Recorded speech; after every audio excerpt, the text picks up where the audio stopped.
The action in Italy began before the heats had started. Manfred Stoll suffered this end-over-end crash after his steering broke on the jump landing. He was okay, but the car needed some serious work ahead of Heat 1.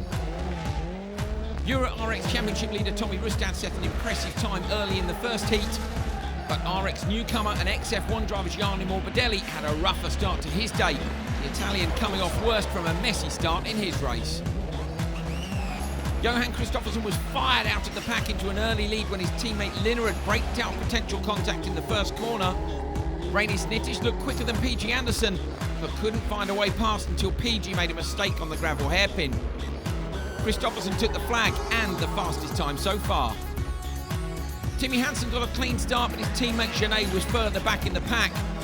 The flying Frenchman passed Max Pouscher over the jump and then got stuck into Petter's older brother Henning.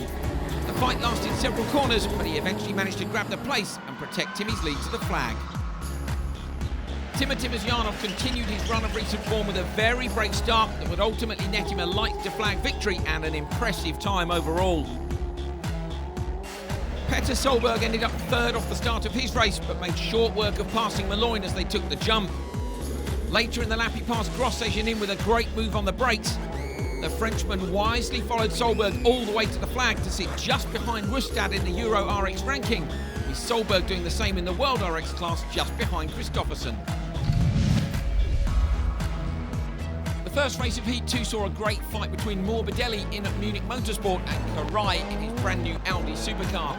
The pair swapped places several times and crossed the line very close together, but it went to Karai.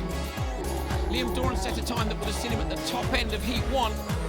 PG Anderson looked likely to do a similar job until broken suspension caused a spectacular spin and his eventual retirement. Worse was to come for Ollie O'Donovan after he was pushed wide by Rajala at the jump, with a roll the end result for the Irishman. Vibey got the jump wrong too in his race, lucky to stay on four wheels after being nudged wide at the start. Ex-GP3 racer Tamas Paukis showed his class on his debut in the series with a great pass on Nitish at the hairpin, but in the end, the Latvian got back past. Championship hopeful Timmy Hansen laid down the gauntlet by going fastest so far in his Peugeot, but it didn't take long for Solberg to respond. The world champion got an incredible start in his race and was on an absolute flyer, pushing Solberg's style and smashing the next best time by nearly 2 seconds. After the Turkey, we lost a lot of points, so now we did a 1.5 days test. We didn't have any choice, he's 19 points behind and I really want to go for a big pusher and straight away it works and we can get it even faster. And the good way to stay out of trouble is to be way in front of everyone else. It always helps for sure and it's the cheapest way. Timmy Hansen's run of overnight TQs ended by Petter Solberg top of the table, Kristoffersen second, Timosyanov a very impressive third.